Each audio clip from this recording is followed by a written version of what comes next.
ইনশাআল্লাহ আগামীর বিপ্লব হবে ইসলামের বিপ্লব, বাংলাদেশ হবে ইসলামী বাংলাদেশ ইনশাআল্লাহ। আপাতত ফ্যাসিবাদ যেন বাংলাদেশে কোনোভাবে প্রবেশ করতে না পারে, মাথা তুলে দাঁড়াতে না পারে। সকল রাজনৈতিক দলকে স্পষ্ট বার্তা দিতে চাই, যাদের কাঁধে ভর করে অথবা যাদের কথা আস্কারা পেয়ে আওয়ামী লীগ এবং তার দোসররা বাংলাদেশের রাজনীতিতে পুনর্বাসিত হওয়ার চেষ্টা করবে, তাদেরকে আমরা রুখে দাঁড়াবো ইনশাআল্লাহ।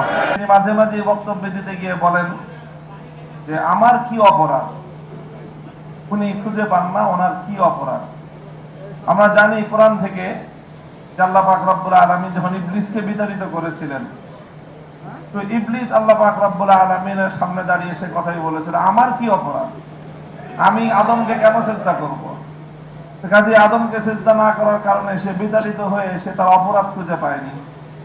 আপনি বাংলার 2000 দামাল সন্তানকে প্রকাশ্য নির্দেশে হত্যা করলেন, এরপরে আপনি আপনার অপরাধ খুঁজে পান না, এর চেয়ে জঘন্য অপরাধ আর কি হতে পারে। কাজে এই জন্য যদি আজকে বক্তব্য দেয়নি, তাহলে আমি আশা করব এবং আহ্বান জানাবো এমন একটা বক্তব্য দিবেন যে আপনি মাস্টার মাইন্ড হিসাবে কাকে কাকে হত্যাকাণ্ডের নির্দেশ দিয়েছিলেন, এই জুলাই আগস্ট হত্যাকাণ্ডের সকল সংশ্লিষ্ট অপরাধীদের তালিকা স্বীকারোক্তিমূলক একটি বক্তব্য আপনি দিবেন এবং সেই বক্তব্যের সূত্র ধরে আপনাদের এই 164 জাতির সামনে আপনারা করবেন। সেই স্বীকারোক্তির ভিত্তিতে আগামী দিনে বিচারের কাঠগড়ায় দাঁড় করিয়ে আপনাদের বিচার করা হবে। পার্শ্ববর্তী দেশ হিসেবে ভারতকে বলতে চাই যে আপনারা বাংলাদেশের স্বাধীনতা সার্বভৌমত্বকে যদি এতটুকু সম্মান করতে না জানেন, তাহলে আপনাদের সঙ্গে কূটনৈতিক সম্পর্ক বাংলাদেশ রাখবে কিভাবে।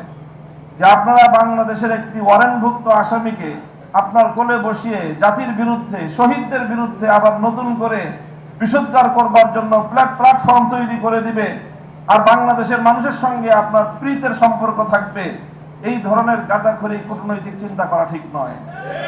এজন্য ভারতকেও বলবো, বাংলাদেশের মানুষের প্রতি শ্রদ্ধা প্রদর্শন করুন, দেশের জনগণের সঙ্গে সম্পর্ক তৈরি করুন। ওই পতিত আওয়ামী লীগ আর পতিত ফ্যাসিবাদের সঙ্গে সম্পর্ক রক্ষা করে বাংলাদেশের সঙ্গে আপনারা বন্ধুত্ব রক্ষা করতে পারবেন না।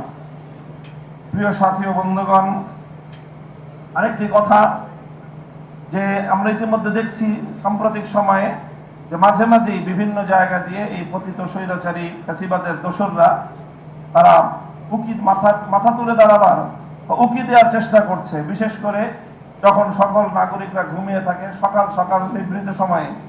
তো এই সময়ে আমি বাংলাদেশের সকল নামাজি মুসল্লিদেরকে বলবো যে ফজরের পরে সব ঘটনাগুলো ঘটতেছে। বাংলাদেশের 3.5 লক্ষ থেকে 4 লক্ষ মসজিদ আছে, এই মসজিদের মুসল্লিরা ফজরের পরে একটু অ্যালার্ট থাকবেন, যেন বাংলাদেশে কোনো দুষ্কৃতিকারী, কোনো পতিতের স্লোগান তুলে বাংলাদেশের মাঠে যেন নামতে না পারে।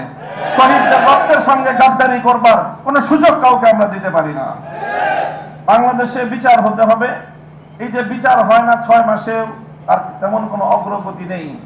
এটার অন্যতম আরেকটা কারণ হলো যে বাংলাদেশের প্রচলিত ব্রিটিশ প্রবর্তিত বিচার ব্যবস্থা, এই বিচার ব্যবস্থার যে দীর্ঘসূত্রিতা রয়েছে, সেটার কিভাবে জবনিকাপাত ঘটানো যায়, আল্লাহর জমিনে কিভাবে সাম্য এবং ন্যায় বিচারের আল্লাহ প্রদত্ত আল কোরআনের বিচার ব্যবস্থা প্রতিষ্ঠা করা যায়, সে লক্ষ্যে আমাদেরকে এখন থেকে অগ্রসর হওয়া দরকার।